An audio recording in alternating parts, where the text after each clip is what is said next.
Assalamualaikum warahmatullahi wabarakatuh. Perkenalkan, saya Harini Setiawati.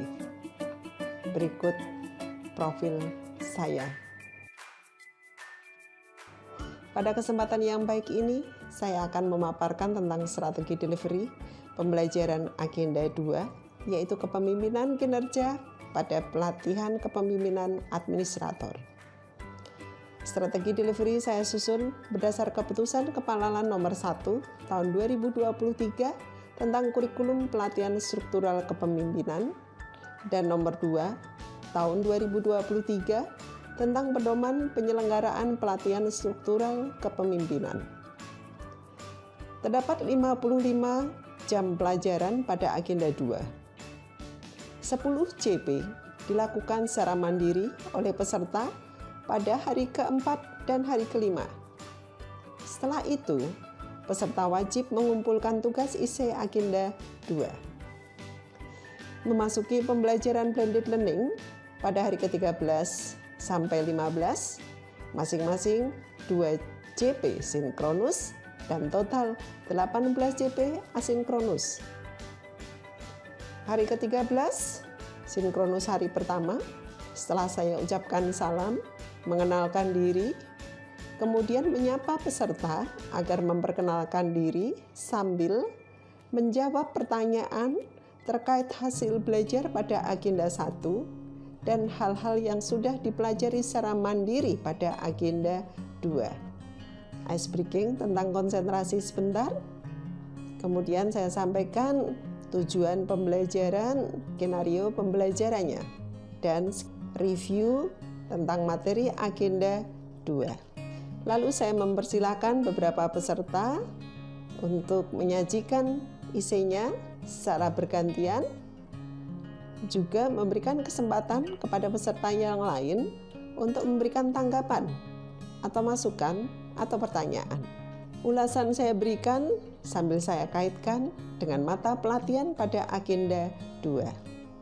Tentu saja, peserta saya dorong untuk memahami teori-teori di modul. 30 menit terakhir, saya menjelaskan tugas individu dan tugas kelompok untuk dikerjakan selama asinkronus. Tugas individu pada dasarnya melengkapi IC yang sudah dibuat sehingga menjadi bahan rencana perubahan kinerja organisasi. Sedangkan tugas kelompok berupa shopping inovasi untuk memahami dan menerapkan mata pelatihan agenda 2. Hari kedua sinkronus 2 JP, saya buka dengan salam dan sapaan, kemudian refleksi pembelajaran hari ke-13. Tak lupa get attention dengan ice breaking. Selanjutnya, saya memberi kesempatan kepada perwakilan peserta untuk paparan tugas individu dan tugas kelompok. Sebelum diulas, peserta yang lain tentu saja berikan kesempatan untuk menanggapi, bertanya, atau memberikan masukan. Kemudian saya berikan ulasan dan saya lanjutkan dengan penyampaian tugas kedua, yaitu tugas individu dan tugas kelompok, sambil mereview materi yang diimplementasikan agenda 2 dengan contoh. Hari ke-15 merupakan hari terakhir daring. Diawali dengan salam dan menanyakan progres pembelajaran. Lalu saya mereview pembelajaran hari sebelumnya. Saya juga mengajak bermain sebentar sebelum saya persilakan beberapa peserta untuk paparan. Peserta yang lain juga saya beri kesempatan untuk bertanya dan akan saya beri ulasan agar peserta semakin memahami alur berpikir praktek agenda 2 sehingga nantinya akan menghasilkan bahan-bahan untuk diisikan pada sistematika RPKO. Adapun pembelajaran klasikal dilaksanakan pada hari ke-30 dan 31. Hari ke-30 saya awali dengan salam dan mengenalkan diri. Lalu saya menyapa beberapa peserta untuk mengenalkan diri sambil menjawab pertanyaan yang saya berikan terkait materi yang diperoleh selama klasikal. Selanjutnya, saya menjelaskan tujuan pembelajaran klasikal agenda 2 dan skenario pembelajarannya.